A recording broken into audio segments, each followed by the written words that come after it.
पढ़िए दर्शना माता जी। हरे कृष्णा प्रभु जी, दंडवत प्रणाम। हरे कृष्ण जी।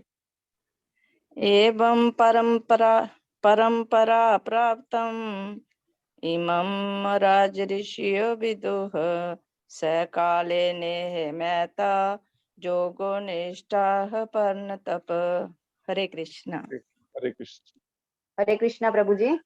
हरे कृष्ण। एवं परंपरा प्राप्त मिमराजर्षयो विदुः सकाल नेह महता योगो नष्टः परन्तप। हरे कृष्णा प्रभु जी। हरे कृष्ण। हरे कृष्णा। और कोई माता जी?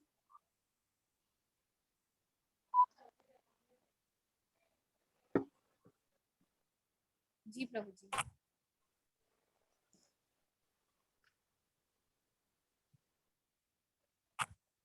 अनुवाद दोहराइए। इस प्रकार यह परम विज्ञान गुरु परंपरा द्वारा प्राप्त किया गया और राज ऋषियों ने इसी विधि से इसे समझा, किंतु काल क्रम में यह परंपरा छिन्न हो गई। अतः यह विज्ञान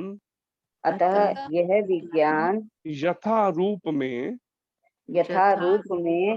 लुप्त हो गया लगता है। तात्पर्य अर्चनीय वंदनीय प्रातः स्मरणीय जगदुशील प्रभुपाद महाराज की जय। श्री गुरु महाराज की जय। तात्पर्य पढ़िए कोई भक्त। राधा माता जी पढ़ेंगे आप? हरे कृष्णा। यहाँ स्पष्ट कहा गया है कि गीता विशेष रूप से राजर्षियों के लिए थी, क्योंकि वे इसका उपयोग प्रजा के ऊपर शासन करने में करते थे। निश्चय ही भगवत गीता कभी भी आसुरी पुरुषों के लिए नहीं थी, जिनसे किसी को भी इसका लाभ न मिलता और जो अपनी अपनी सनक के अनुसार विभिन्न प्रकार की विवेचना करते। अतः जैसे ही असाधु भाष्यकारों के चिन्हित स्वार्थों से गीता का मूल उद्देश्य उच्छिन्न हुआ, वैसे ही पुनः गुरु परंपरा स्थापित करने की आवश्यकता प्रतीत हुई। 5000 वर्ष पूर्व भगवान ने स्वयं देखा कि गुरु परंपरा टूट चुकी है। अतः उन्होंने घोषित किया कि गीता का उद्देश्य नष्ट हो चुका है।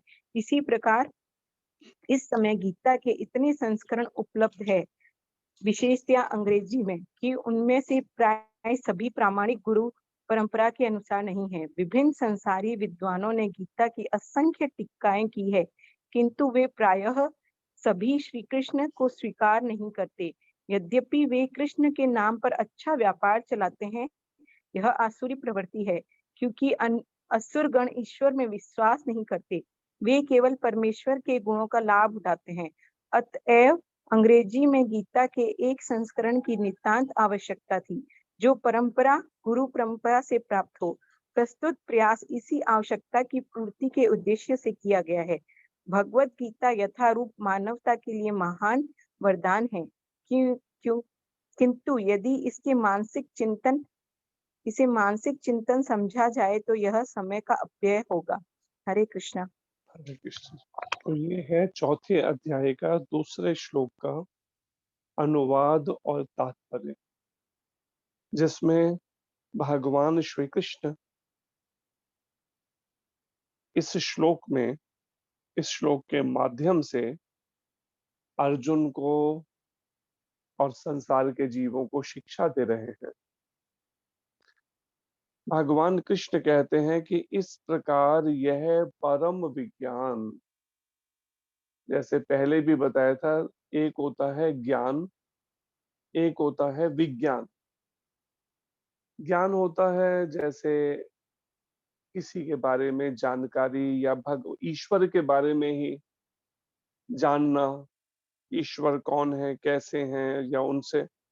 लेकिन विज्ञान होता है व्यवहारिक रूप में उसके अनुसार जीवन ढाला जाए, जो भगवान की शिक्षाएं हैं, भगवान की आज्ञाएं हैं मनुष्यों के लिए। और ये विज्ञान, परम विज्ञान शब्द क्यों कहा गया, उसके साथ परम क्यों लगा गया? क्योंकि ये ऐसा विज्ञान है भगवत गीता में जिस विज्ञान का बारे में भगवान कृष्ण बता रहे हैं। ये विज्ञान जन्म मृत्यु जरा व्याधि, जन्म मृत्यु बुढ़ापा और बीमारी के चक्र से जीवात्मा को हमेशा के लिए मुक्त कर देगा। फिर दोबारा कभी भी इस जन्म मृत्यु के चक्र में गिरना नहीं पड़ेगा।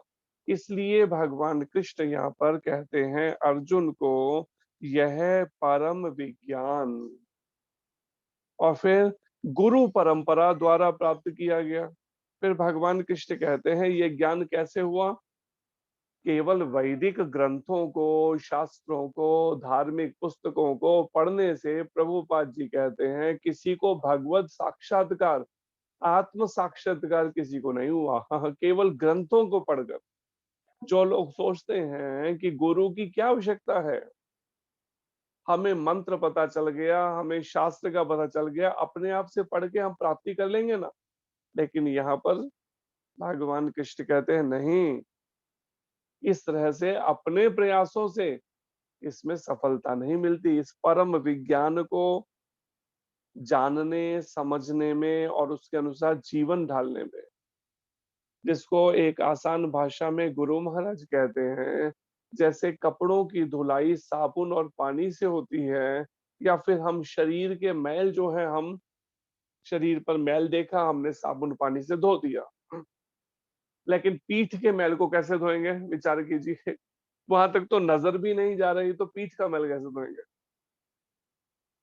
इसलिए जो हमारे जीवन में जो दोष हैं, जो कमियां हैं, जो अपराध हमसे जाने अनजाने में हो रहे हैं, जो पाप कर्म हमसे हो गए और अब भी हो रहे हैं, उनसे हमें, उन सब दोषों से, अपराधों से हमें ऊपर उठाने के लिए, कि कम से कम अब आगे ना हो इस तरह का जीवन हमसे, जीवन में पाप कर्म, अपराध, अनीति, अधर्म, झूठ बोलना, निंदा चुगली करना, ईर्ष्या करना, द्वेष करना दूसरों से, आसक्ति, राग, संसार में मोह, आसक्ति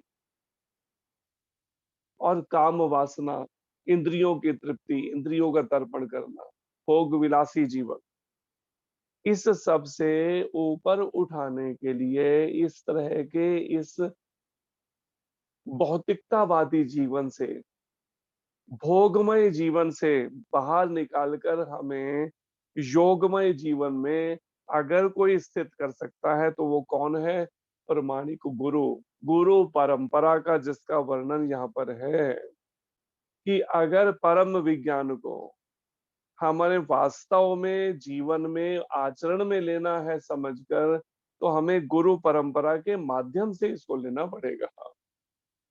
जैसे गुरु महाराज अपने प्रवचनों में एक बात कई बार कहते हैं कि महाराज जी जिस समय मद्रास में थे, तो उनकी एक शिष्या का परिवार भी वहां पे मद्रास में रहता था।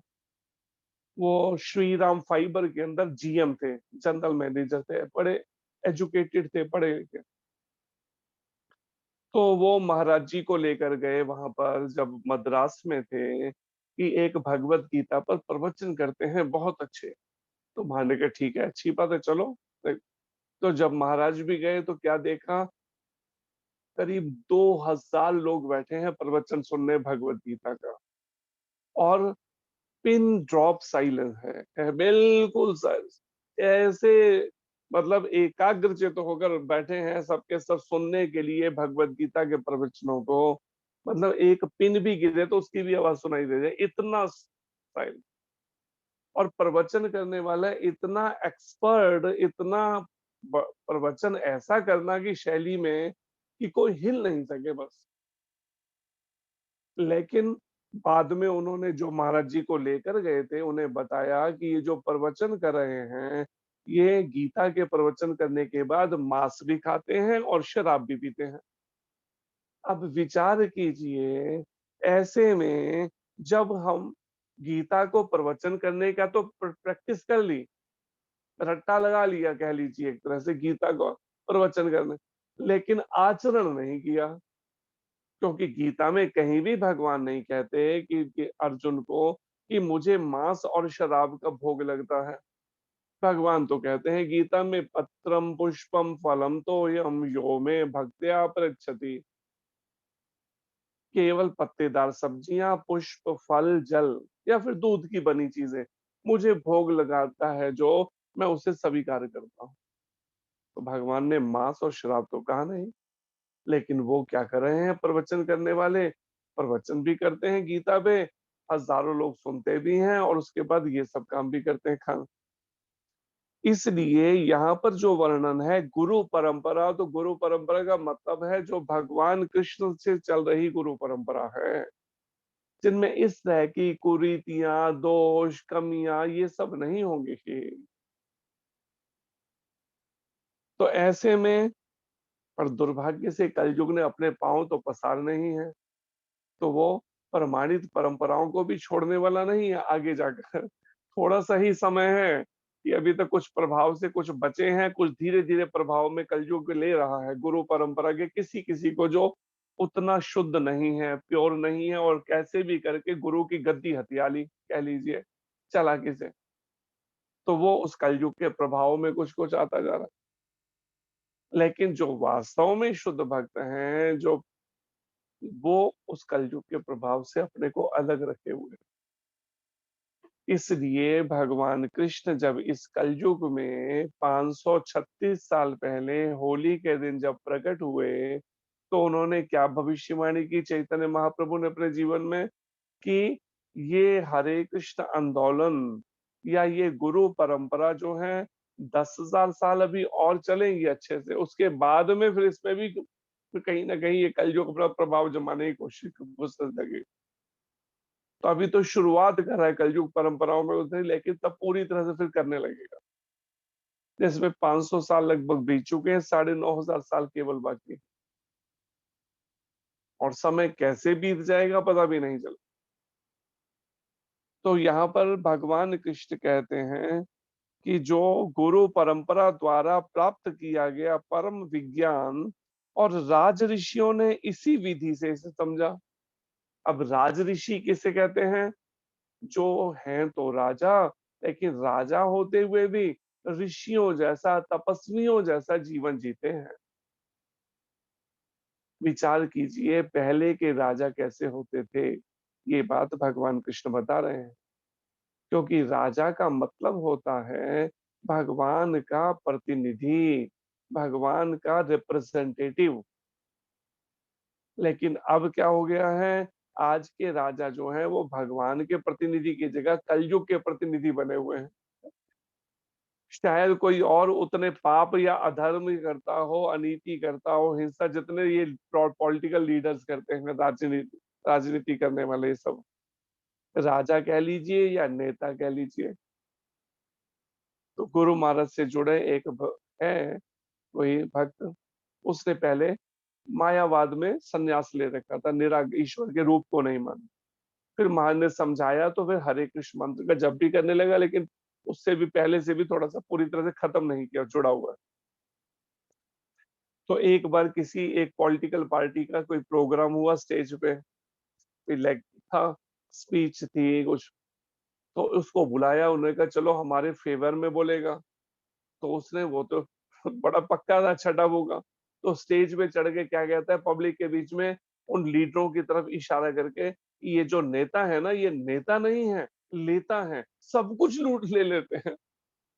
तो वो नेता आपस में कहते कहाँ फंस गए, इसको बुला लिया, इसको भगाओ यहाँ से। तो परिणाम, सच्चाई यही है। आज स्थिति यही बनी है कि राजा जो राजा के रूप में जो नेता हैं, वो प्रजा का शोषण करने में, पोषण की जगह शोषण करने में लगे हुए, दुनिया भर के टैक्स लगा रखे, एक छोटा सा आप कोई चीज लेंगे ना, माचिस की डिब्बी भी लेंगे, एक साबुन भी, तो उसके ऊपर भी आपको वैट देना पड़ेगा, टैक्स देना पड़ेगा। हर चीज पे टैक्स ले रहे हैं। उसके बाद कहते हैं सरकार के पास खजाने में पैसा नहीं है। क्यों? क्योंकि उसको सही यूज नहीं कर रहे हैं, उसका दुरुपयोग कर रहे हैं। तो यहाँ पर भगवान कृष्ण बता रहे हैं, पहले ऐसे राजा नहीं होते थे, इसलिए आज भी लोग किसकी आशा करते हैं? कहते हैं राम राज्य, राम राज्य आ जाए। क्यों? भगवान राम के समय पशु पक्षियों को, सभी को इंसाफ मिलता था, लेकिन आज दुर्भाग्य से मनुष्यों को भी इंसाफ नहीं मिल रहा, तो पशु पक्षियों की तो बात ही क्या करेंगे आप। सोचिए कितना पतन हुआ है समाज का। और भगवान कृष्ण कहते हैं, ये राज ऋषियों, राजा जो ऋषियों जैसा जीवन बिताते थे, उन्होंने इस आगे गुरु परंपरा में आगे चले और इसको आगे इस विधि से इस परम विज्ञान को समझा गया। आत्मा परमात्मा के इस दिव्य ज्ञान को, भगवत प्राप्ति के इस दिव्य ज्ञान को, भगवत साक्षात्कार के इस ज्ञान को। किंतु काल क्रम में यह परंपरा छिन्न हो गई, लेकिन बीच में कुछ ऐसा समय आ गया जिसमें ये गुरु परंपरा जो है टूट गई। प्रभु भगवान कृष्ण कहते हैं, अतः यह विज्ञान यथा रूप में लुप्त हो गया लगता है। और परिणाम क्या हो? जब गुरु परंपरा ही टूट गई, तो परिणाम जो ये ज्ञान है आत्म साक्षात्कार का, ये ज्ञान एज इट इज, यथा रूप में, जैसा भगवान कृष्ण ने दिया था सृष्टि के आरंभ में विवस्वान सूर्य देव को,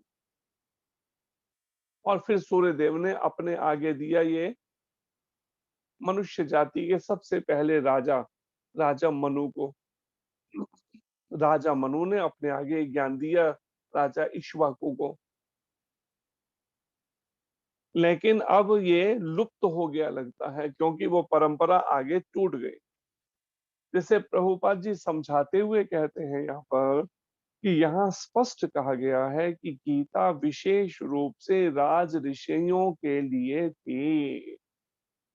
सामान्यतः आज की तारीख में लोगों की मानसिकता क्या है कि भगवत गीता जो है ना, ये केवल है पंडितों के लिए है, पुजारियों के लिए, पंडितों के लिए, या जो मंदिर में बैठे हैं जो, या ब्राह्मणों के लिए ही केवल ये गीता है।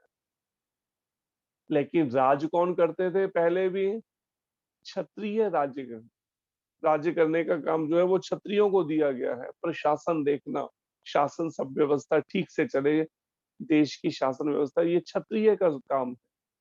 ब्राह्मण का काम क्या है? वेदों का अध्ययन, पठन पाठन करना, पढ़ना और पढ़ाना वेदों के बाद।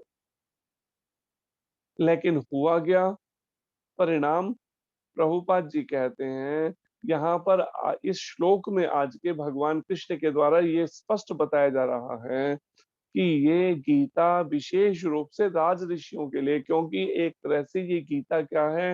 ये गीता एक तरह से लॉ बुक है।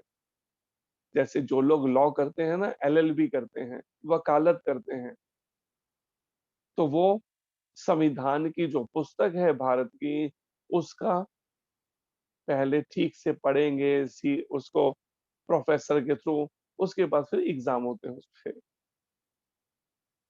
तो जैसे भारत के संविधान की अपनी एक कानून की पुस्तक है, अमेरिका के संविधान की अपनी एक पुस्तक है, ऐसे हर देश की अपनी संविधान की एक पुस्तक है कानून की।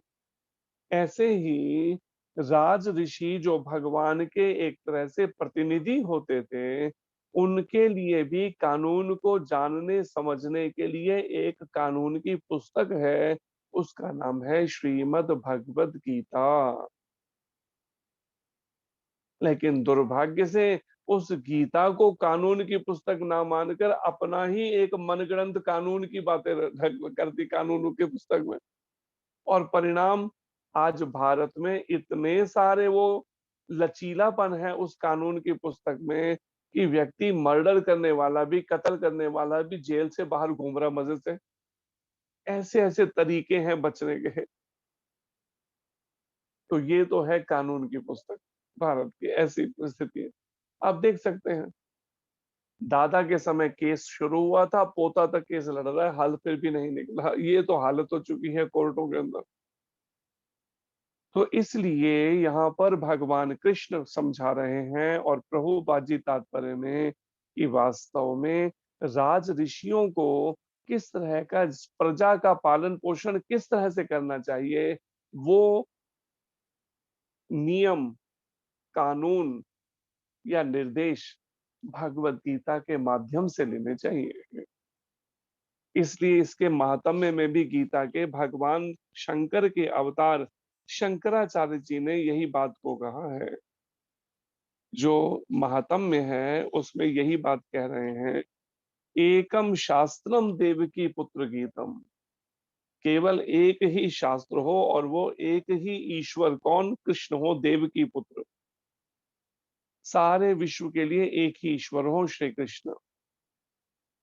और एको देवो देवकी पुत्र एव, एको मंत्रस्तस्य नामानि यानि कर्माप्येकम तस्य देवस्य सेवा। अतएव एक शास्त्र, केवल एक ही शास्त्र भगवत गीता हो जो सारे विश्व के लिए हो।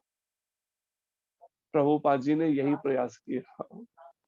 भले ही कलयुग के प्रभाव से लोग भटक गए और उन्होंने अपने अपने मन गढ़ंत ऐसी कानून की पुस्तकें बना ली, लेकिन प्रभुपाद जी ने इसी समय में लगभग 50-60 साल पहले केवल भगवत गीता के माध्यम से एक इस भगवत गीता पर चलने के लिए सारे विश्व के देशों के जो लोग थे उनको शिक्षा दी।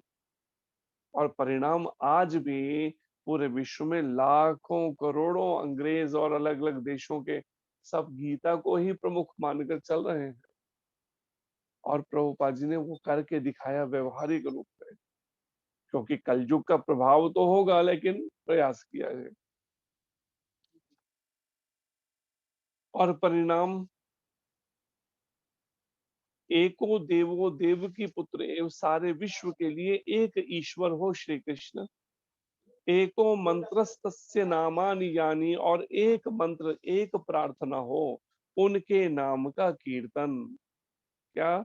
हरे कृष्ण कृष्ण कृष्ण हरे हरे, हरे राम राम राम हरे हरे। कर्माप्येकम तस्य देवस्य सेवा। केवल एक ही कार्य हो, भगवान की सेवा, बस सभी के लिए। और जितनों ने, जिन जिन जीवों ने, जिन जिन आत्माओं ने, जिन्होंने प्रभुपाद जी की इन शिक्षाओं के अनुसार जिन साधकों ने प्रयास किया, और परिणाम उसी से ही पूरे विश्व भर में ये हरे कृष्ण आंदोलन फैलता चला। और अब भी लाखों करोड़ों अंग्रेज इस भगवत गीता की लगभग जो 70-75 भाषाओं में पूरे विश्व में गीता जा रही है, गुरु परंपरा में जो इस दिव्य विज्ञान को, इस परम विज्ञान को भगवान कृष्ण और फिर प्रभुपाद जी ने इसको अनुवाद करके किया आगे, तो परिणाम उसकी सफलता सामने है कि अगर अब भी अगर हम सब भक्त मिलकर, साधक मिलकर अगर प्रयास करें ना, तो आज भी विश्व भर में ये वो कर सकते हैं। प्रभुपाद जी ने अपने समय में क्या कहा, मेरे जैसे अगर मुझे 100 सिंसियर इंडियन मिल जाए ना, तो मैं पूरे विश्व को कृष्ण भावना भावित कर सकता हूँ। अगर 100, लेकिन वैसा नहीं संभव है कि उतने सीरियस हो, सिंसियर हो, वैसे साधक मिलते। लेकिन फिर भी प्रयास किया प्रभुपाद जी ने इसके लिए। और प्रभुपाद जी कहते हैं कि इसका, क्योंकि वे इसका उपयोग प्रजा के ऊपर शासन करने में करते थे। पहले के जो राज ऋषि थे, वो गीता का उपयोग कहाँ करते थे? प्रजा के ऊपर शासन करने में, कि किस तरह से प्रजा पर शासन किया जाए, उनकी आवश्यकताओं की पूर्ति किस तरह से की जाए, ये शिक्षा भगवत गीता से लेते थे। निश्चय ही भगवत गीता कभी भी आसुरी पुरुषों के लिए नहीं थी। जैसे मैंने बताया मद्रास के उनका, कि वो जो आसुरी स्वभाव के, गीता पे प्रवचन तो रट्टा लगा लिया, लेकिन स्वभाव आसुरी, मांस और शराब लेना। तो प्रभुपाद जी कहते हैं कभी भी, ना सतयुग में, ना त्रेता में, ना द्वापर में, और ना ही कलयुग में कभी भी ये भगवत गीता की जो शिक्षाएं हैं ये आसुरी स्वभाव वाले पुरुषों के लिए नहीं थी, जो राक्षसी स्वभाव वाले हैं, जिनका मनुष्यों जैसा स्वभाव नहीं है, जिनसे किसी को भी इसका लाभ ना मिलता। अगर असुर लोगों के लिए तो फिर इसका लाभ नहीं मिल पाता लोगों को, अगर आसुरी लोगों के लिए होती, लेकिन उनके लिए नहीं थी ये। और जो अपनी अपनी सनक के अनुसार विभिन्न प्रकार की विवेचना करते, और ऐसे लोग जो आसुरी स्वभाव के, जो पूरी तरह से कृष्ण को भगवान ही पहले तो नहीं मानते, और फिर लोगों की वाहवाही लूटने के लिए, झूठी वाहवाही के लिए गीता पे अपना एक मन गढ़ंत अर्थ कर देते हैं। तो ये कौन है? अपनी सनक, सनक कहते हैं जैसे किसी के ऊपर पागलपन का दौरा पड़ जाना या ऐसा कोई दिमाग हो जाना उसका। तो ये ज्यादातर ऐसी ही गीताओं के अनुवाद बाजार में मिल रहे हैं कि जो कृष्ण को अधिकतर जो है उनमें से ऐसे हैं जो असाधु, जो साधु भी नहीं है, जिनका सादगी पूर्ण आचरण नहीं है, जिन्होंने इंद्रियों को, मन को साधा ही नहीं, और वो क्या कर रहे हैं? भाष्यकार इस पर गीता पर भाष्य लिख रहे हैं, और कुछ ऐसे अनुयायी अपने बना लेते हैं और उनसे अपना स्वार्थ पूर्ति करते हैं। अतः जैसे ही असाधु भाष्यकारों के निहित स्वार्थों से गीता का मूल उद्देश्य उच्छिन्न हुआ, इसका जो मूल उद्देश्य गीता का क्या था, जो भगवान बता रहे हैं, सर्वधर्मान परित्यज्य माम एकम शरणम व्रज। सारे मनोधर्मों को छोड़कर, मन से जो धर्म मान रखे छोड़कर, मेरी एक की शरण अगर तू लेता है तो क्या मैं क्या करूंगा? अहम त्वाम सर्व पापेभ्यो, तेरे को तेरे सारे पापों से मुक्त कर दूंगा, पापों के फलों से। मोक्ष श्यामी, मोक्ष दूंगा। वास्तव में गीता का मूल उद्देश्य है मोक्ष प्राप्ति करना, जन्म मृत्यु के चक्र से छूटना, लेकिन वो उच्छिन्न ढक गया। किससे ढक गया? ऐसे असाधु भाष्यकारों जिन्होंने मनगढ़ंत अपने निहित स्वार्थ के लिए गीता पे अपने ही मनगढ़ंत अर्थ कर दिए। जैसे एक संस्था है ब्रह्म कुमारी, वो गीता पर उनका भी एक अनुवाद मार्केट में है, लेकिन वो क्या कहती है? गीता किसने कही? कहते शिव बाबा ने कही, शिव बाबा। वो भगवान कृष्ण ने कही नहीं मानते, जबकि भारत का बच्चा बच्चा जानता है इस बात को कि गीता भगवान कृष्ण ने कही, लेकिन वो कहते शिव बाबा ने कही, और लाखों उसके अनुयायी उस पर भी चल रहे हैं। तो परिणाम यही बात प्रभुपाद जी कह रहे हैं, अपने निहित स्वार्थ। कैसे स्वार्थ? जैसे झूठी मान प्रतिष्ठा मिल जाना, कई सारे अनुयायी ऐसे बन जाना, उनसे वाहवाही भी मिलेगी, पैसा भी मिलेगा, और जय जयकार भी होगी। तो इस तरह के निहित अपने निजी स्वार्थों के लिए उसका मनगढ़ंत अर्थ कर दिया। शिव जी ने कही, शिव बाबा ने कही। शिव बाबा कौन? वो भी अपना ही। उन्होंने अपने वहां पे सेंटर में, हम उनके गए कभी, तो क्या करा है? एक तरफ शिव जी को करा है, एक तरफ ब्रह्म, बीच में एक तरफ विष्णु भगवान को रखा है पिक्चर में, और बीच में ब्रह्मा जी की जगह अपने, उनको जिन्होंने वो संस्था शुरू की, उन लेख राज सिंधी थे वो, उनको उसमें बैठाया हुआ है, और इस तरह से वो उनको ब्रह्मा कहते हैं। तो एक अपनी ही मनगढ़ंत एक तरीके से उसको कर दिया। तो यही बात प्रभुपाद जी इसके लिए सावधान कर रहे हैं हम सबको, कि ऐसे असाधु भाष्यकारों के निहित स्वार्थों का से गीता का मूल उद्देश्य उच्छिन्न हो गया, ढक गया मूल उद्देश्य। वैसे ही पुनः गुरु परंपरा स्थापित करने की आवश्यकता प्रतीत हुई। जैसे मूल उद्देश्य जब ढक गया, तो ये अब फिर आवश्यकता लगी कि कोई गुरु परंपरा में आए, भगवान कृष्ण से चल रही गुरु परंपरा में, और वो आकर दोबारा से गीता के उस दिव्य परम विज्ञान को फिर स्थापित करें। तो 5000 साल पूर्व भगवान ने स्वयं देखा कि गुरु परंपरा टूट चुकी है। अतः उन्होंने घोषित किया कि गीता का उद्देश्य नष्ट हो चुका है।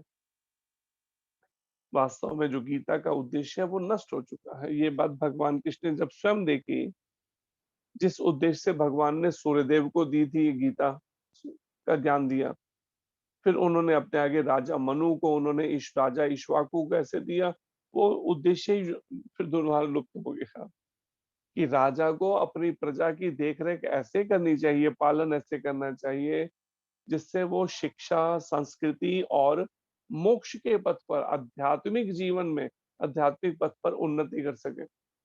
लेकिन वो उद्देश्य से भटक गए। क्या उद्देश्य अब रह गया?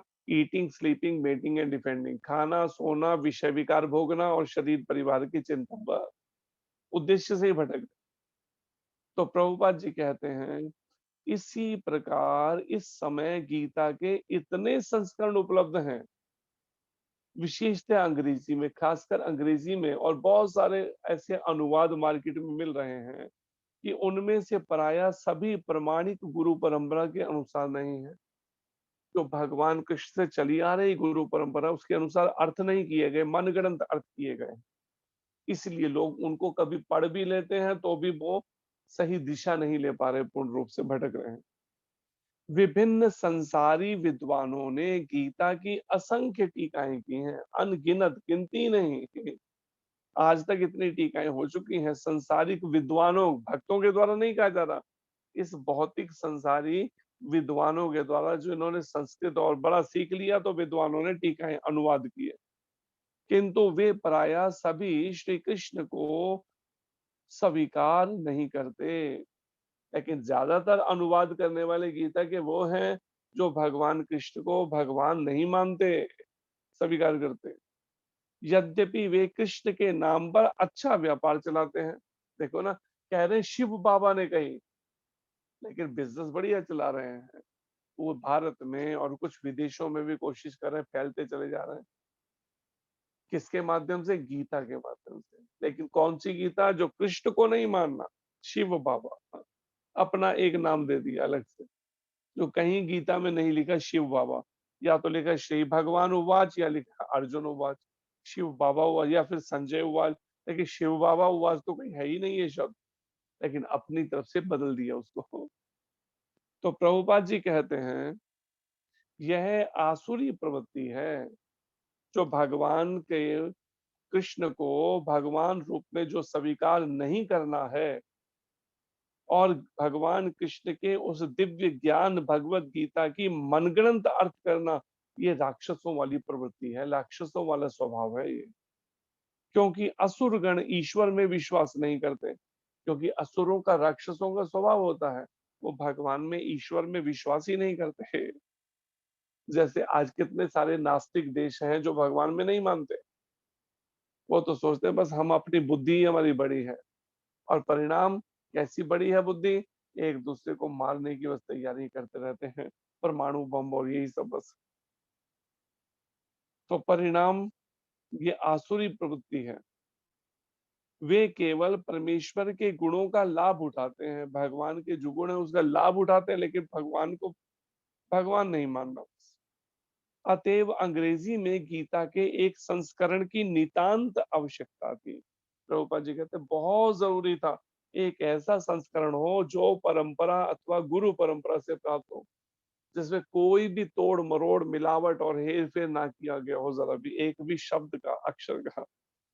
ऐसी गीता की आवश्यकता थी।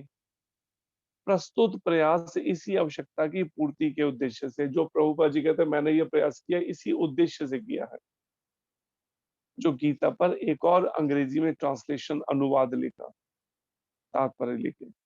भगवत गीता यथारूप मानवता के लिए महान वरदान है। सोचिए गीता को कितना जरूरी है अध्ययन और श्रवण करना। प्रभुपाद जी इसकी महत्ता बता रहे हैं कि ये महान वरदान है मानवता, मनुष्यों के लिए। भगवत गीता यथारूप, जो इसे नहीं समझ पा रहे वो गीता खोलते ही नहीं, पहले तो लेते ही नहीं, ले लेते हैं तो खोल के नहीं देखते। लेकिन ये महान वरदान हमारे पास में है, और फिर भी हम क्या कर रहे हैं? लोगों के आगे हाथ फैला रहे हैं, झोली फैला रहे हैं। दुर्भाग्य से उसकी प्रैक्टिस नहीं कर रहे, इस महान वरदान जो भगवान कृष्ण के द्वारा दिया गया है भगवत गीता का, इसको जीवन में व्यवहारिक रूप में उतारा जाए और उन आदर्शों के माध्यम से सारा संसार उनकी ओर आकर्षित हो सकता है। जैसे प्रभुपाद जी, जैसे गुरु महाराज, जैसे नरेंद्र मोदी ने थोड़ा सा प्रयास किया, उसको व्यवहारिक रूप में थोड़ा तो रिजल्ट देख लीजिए सामने। भौतिक भी और आध्यात्मिक जैसा चाहेंगे वैसा लाभ मिलेगा उसका, लेकिन हमारी चाह पर डिपेंड। जैसे इन आत्माओं ने चाहा, सूर्य देव जो हैं, चंद्र देव हैं, अग्नि देव हैं, वरुण देव हैं, इन्होंने भी क्या किया, इस महान वरदान को परंपरा से लेने की कोशिश की, लेकिन हुआ क्या, कुछ भौतिक मन में इच्छा तो भगवान ने और ऊंचे पद दिए उन्हें, क्योंकि ये सूर्य देव जो है एक पद है, चंद्र, सूर्य, अग्नि, वायु, जो जीवात्मा अगर योग्य बनती है वो उस पदों पे आ सकती है। अलग अलग ब्रह्मांडों में अलग अलग सब देवी देवता हैं। किंतु यदि इसे मानसिक चिंतन समझा जाए तो यह समय का अपव्यय होगा। अगर कोई इस भगवत गीता की दिव्य शिक्षाओं को खाली ये मान ले कि ये जीवन में व्यवहारिक रूप लेने के लिए नहीं है, ये तो खाली बस थोड़ी देर सुबह बैठ के घंटी बजा दी भगवान के सामने और थोड़ी गीता को मानसिक मन के द्वारा थोड़ा गीता पे विचार कर लिया, बस हो गया काम पूरा। करना तो हमने वही है जो हमारा मैला मन चाहेगा, ऐसे नहीं इसका लाभ मिल सकता। इसका लाभ तो गीता का तब मिलेगा जब हम उसे व्यवहारिक रूप में जीवन में उतारें और दूसरों को भी ऐसी ही निष्कामता पूर्ण कृष्ण भावना भावित होकर भक्ति करने का उनको भी होते अवसर दें, प्रेरित करें। तो यहाँ पर तीसरा श्लोक जो है उसमें आगे भगवान कृष्ण कहते हैं, स एवयं मया तेद्य योगः प्रोक्तः पुरातनः भक्तोऽसि मे सखा चेति रहस्यम ह्रोतत् उत्तमम्। अनुवाद पढ़िए।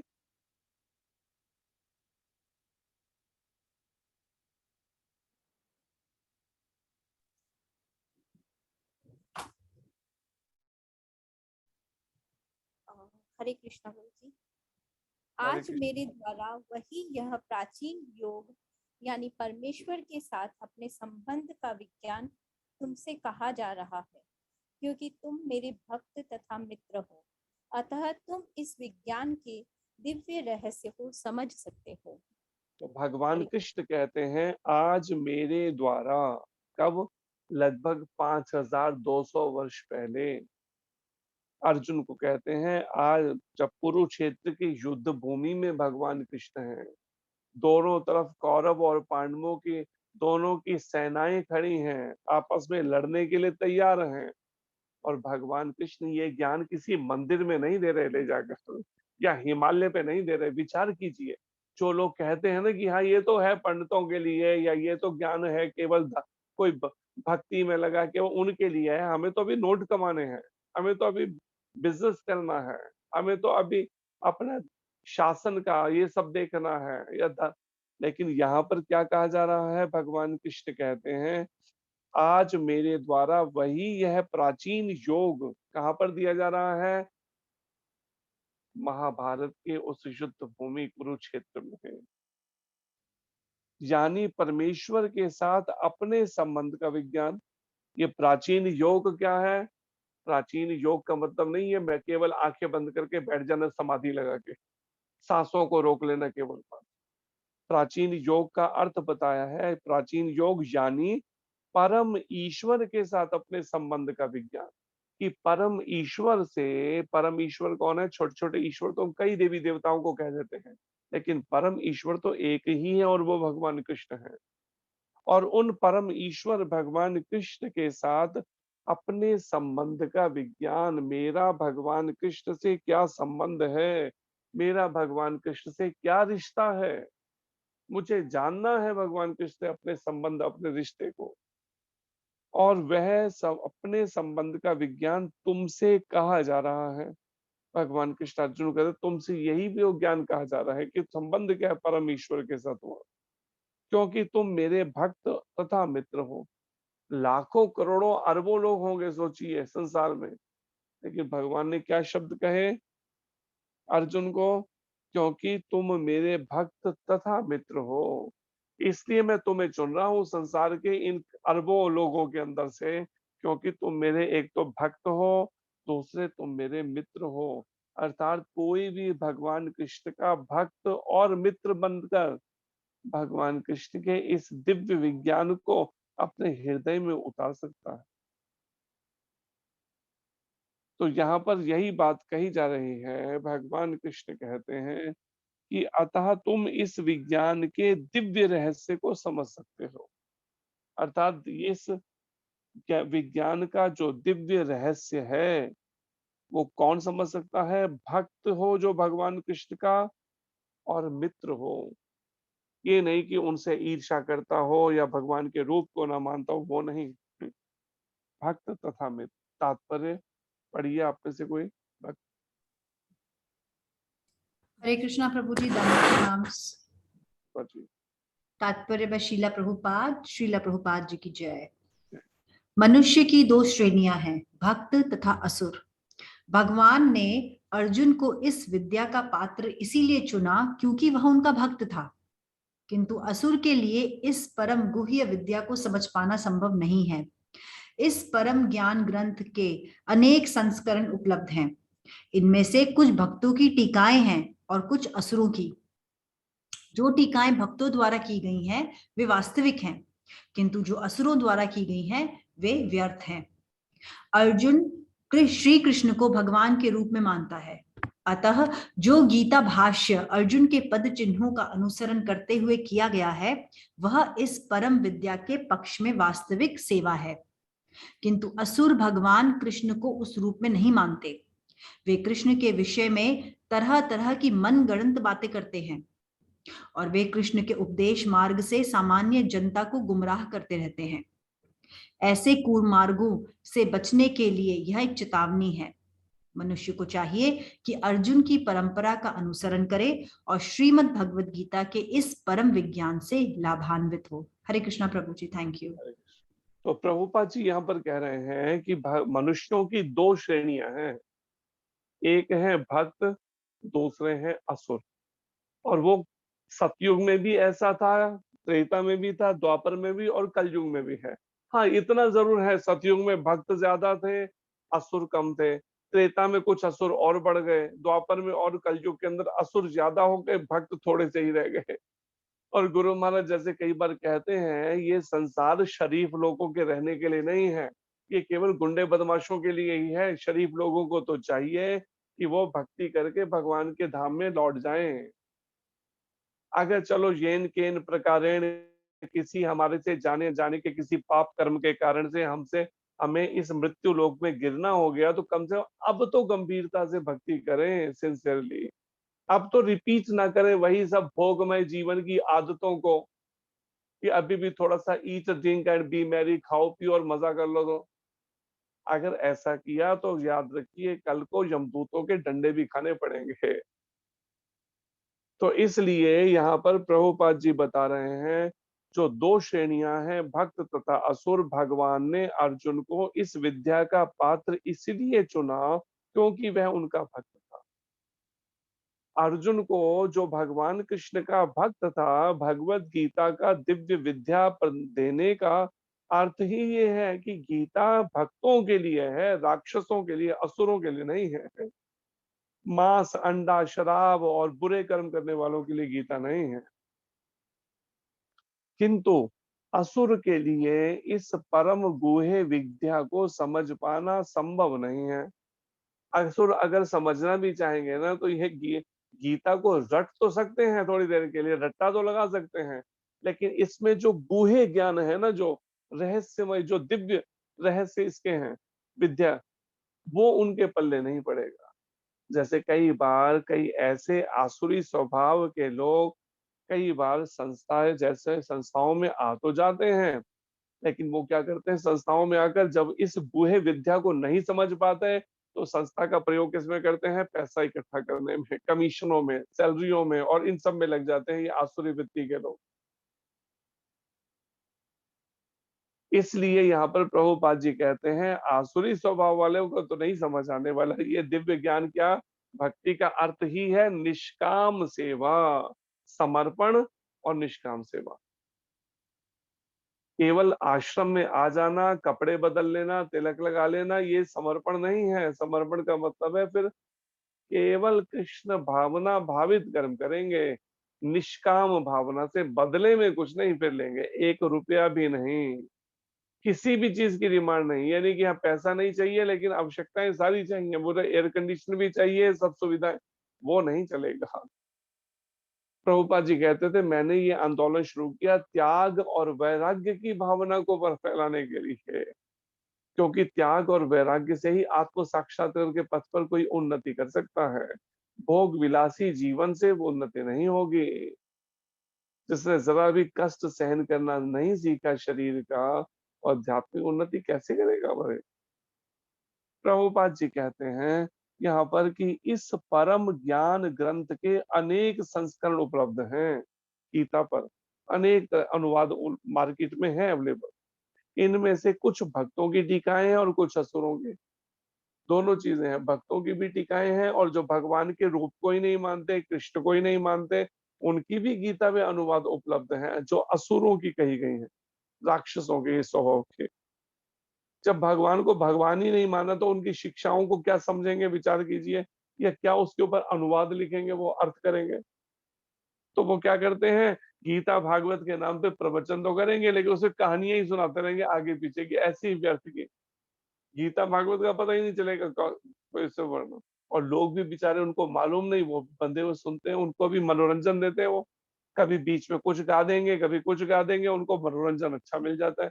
कुछ फिल्मों की धुनों के ऊपर ही गाना शुरू कर देंगे। तो लोग सोचते हैं, देखो बहुत बढ़िया है, इन्होंने तो कितना, महाराज जी ने बढ़िया प्रवचन किया। वो प्रवचन में कहीं नाम ही नहीं आता। कई बार कईयों के तो प्रवचन ऐसे ऐसे जो आते हैं यूट्यूब या उसके ऊपर व्हाट्सएप पे भेजे जाते हैं, जो ऊपर से तिलक लगाए हैं, भगवा चोला पहने हैं, लेकिन पूरा प्रवचन खत्म हो जाता है, कृष्ण का एक बार भी नाम ही नहीं आता पूरे प्रवचन में। बताइए ये कैसे प्रवचन है। और क्या कह रहे हैं, हम तो प्रमाणित गुरु परंपरा से दीक्षित हैं, गुरु परंपरा से दीक्षित है, लेकिन इतनी बात पल्ले नहीं पड़ रही कि कृष्ण के बिना वो प्रवचन कैसे पूर्ण हो सकता है भाई। वो शिक्षा कैसे पूर्ण हो सकती है जहाँ पे कृष्ण का नाम ही नहीं है, कृष्ण के बारे में वर्णन ही नहीं है जब। लेकिन उनकी भी अच्छी रोजी रोटी चल रही है, दुकानदारी अच्छी चल रही है। प्रभुपाद जी कह रहे हैं ना या पिछले उसमें, कि व्यापार अच्छा करते हैं, गीता के नाम पर अच्छा व्यापार चला लेते हैं। जो टीकाएं भक्तों द्वारा की गई हैं, प्रभुपाद जी कहते हैं वे वास्तविक हैं। जैसे प्रभुपाद जी के द्वारा, जैसे शिला विश्वनाथ चक्रवर्ती ठाकुर जी के द्वारा, जैसे श्रीधर स्वामी जी के द्वारा, ये टीकाएं तो वास्तविक हैं जो प्रमाणित गुरु परंपरा में है। किंतु जो असुरों द्वारा की गई वो व्यर्थ में है।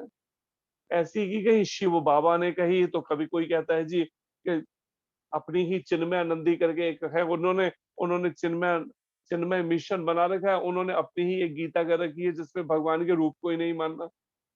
एक नहीं कितनी है ऐसी जो कहते हैं नहीं भगवान का तो कोई रूप नहीं है। कृष्ण जो ये ज्ञान दे रहे हैं ना अर्जुन को, वो कृष्ण नहीं दे रहे जो सामने दिख रहे हैं, वो उनके अंदर बैठा परमात्मा ज्ञान दे रहा है। ऐसी मनगढ़ंत मारते हैं बातें बना बना के उसके ऊपर, और लोग भी बेचारे सुनते हैं, उनको समझ ही नहीं है कि वास्तव में कैसे मूर्ख बना रहे हैं वो गलत बात कहकर। तो इसलिए हमें प्रभुपाद जी प्रमाणित परंपरा की, कोई पूर्व का कोई हमारा रहा होगा कोई ऐसा सत्कर्म कह लीजिए, कोई भक्ति पूर्व की कह लीजिए, कुछ भी जिसके कारण से हमें ये लाभ अगर मिला है अवसर, तो इसका हमें फायदा उठाना चाहिए। इसी जीवन में भगवत प्राप्ति करने का मन बनाना चाहिए। इसको निष्काम सेवा करके, खाली सुनकर नहीं, खाली पढ़कर नहीं, इसको व्यवहारिक रूप में जीवन में उतारकर। और आगे तात्पर्य में प्रभुपाद जी कहते हैं किंतु असुर भगवान को, भगवान कृष्ण को उस रूप में नहीं मानते। असुर लोग, अर्जुन श्री कृष्ण को भगवान के रूप में मानता है, अतः जो गीता भाष्य अर्जुन के पद चिन्हों का अनुसरण करते हुए किया गया है वह इस परम विद्या के पक्ष में वास्तविक सेवा है। परम विद्या को समझाने की वास्तविक सेवा कौन सी है, जो अर्जुन जैसे भगवान के भक्त हैं श्री कृष्ण के, उनके पद चिन्हों पर, अर्जुन के जिन्होंने जो अनुवाद किए, अर्थ किए हैं गीता पर, वो तो सही सेवा, वास्तविक सेवा। किंतु असुर भगवान कृष्ण को उस रूप में नहीं मानते जैसे अर्जुन मानते हैं। वे कृष्ण के विषय में तरह तरह की मनगढ़ंत बातें करते हैं। जैसे मैंने भी बताया कि ये गीता जो कह रहे हैं कृष्ण, वास्तव में उनके अंदर बैठा परमात्मा बोल रहा है। वो कृष्ण तो एक दिन मृत्यु को प्राप्त हो जाएगा उनका शरीर, ऐसे ऐसे अपराध करते हैं जो बोलने भी नहीं चाहिए, ऐसे अपराधी। और वे कृष्ण के उपदेश मार्ग से, लेकिन इनको और कोई मिलता भी नहीं है। अगर चलो तुम कहते हो कृष्ण जो है उनके शरीर की एक दिन मृत्यु हो जाएगी, तो फिर कृष्ण को छोड़ो ना, तुम अपनी कोई और ढूंढो ना, कोई ज्ञान की चीज। लेकिन कैश भी गीता से ही करना है, क्योंकि पता है गीता से ही दुकानदारी बड़ी जल्दी अच्छे से उनकी चल जाती है। लोग गीता को जानते हैं, अपना कोई वो मन ग्रंथ ग्रंथ लिखता है, उनको कोई जानता ही नहीं, कोई पूछता ही नहीं। और नाम रखेंगे गीता को सामने, लेकिन कृष्ण को नहीं मानेंगे भगवान रूप में। इस तरह से वे कृष्ण के उपदेश मार्ग से सामान्य जनता को गुमराह करते रहते हैं, भटकाते रहते हैं सामान्य जनता को। ऐसे कुमार्गों से बचने के लिए यह एक चेतावनी है प्रभुपाद जी का, जो भगवान कृष्ण भी समझा रहे हैं, प्रभुपाद जी भी। ये एक चेतावनी है कि ऐसे असुरों के लिखे हुए भाष्यों को न सुनना चाहिए, न पढ़ना चाहिए। जिसको महाप्रभु ने क्या कहा, चैतन्य महाप्रभु ने, मायावादी भाष्य सुनीले फैले सर्वनाश। मायावादी का मतलब होता है जो भगवान कृष्ण के रूप को माया का बना मानते हैं, भगवान राम के रूप को माया का बना मानते हैं, नश्वर मानते हैं, उनको मायावादी कहा जाता है। ऐसे मायावादियों के द्वारा अगर सुन भाष्य, उनके द्वारा किए गए अनुवाद अर्थ टीकाओं को अगर आप सुनते हैं, पहले सर्वनाश, हृदय से भक्ति बिल्कुल ही नष्ट हो जाएगी, लुप्त हो जाएगी। मनुष्य को चाहिए कि अर्जुन की परंपरा का अनुसरण करे। फिर आखिर में प्रभुपाद जी कहते हैं, और श्रीमद् भगवत गीता के इस परम विज्ञान से लाभान्वित हो। तो उसको चाहिए परम विज्ञान से लाभान्वित होना भगवत गीता के, और अर्जुन की परंपरा का अनुसरण करे, असुरों की नहीं, मन गढ़ंत नहीं, ईश्वर का कोई रूप नहीं, निराकार ऐसे लोगों की नहीं। भगवान श्री कृष्ण की वाणी भगवत गीता की जय। श्री कृष्ण चंद्र भगवान की जय। श्रीला अर्जुन जी महाराज की जय। जगदुशिला प्रभुपाद महाराज की जय। श्री गुरु महाराज की जय। अनंत कोटि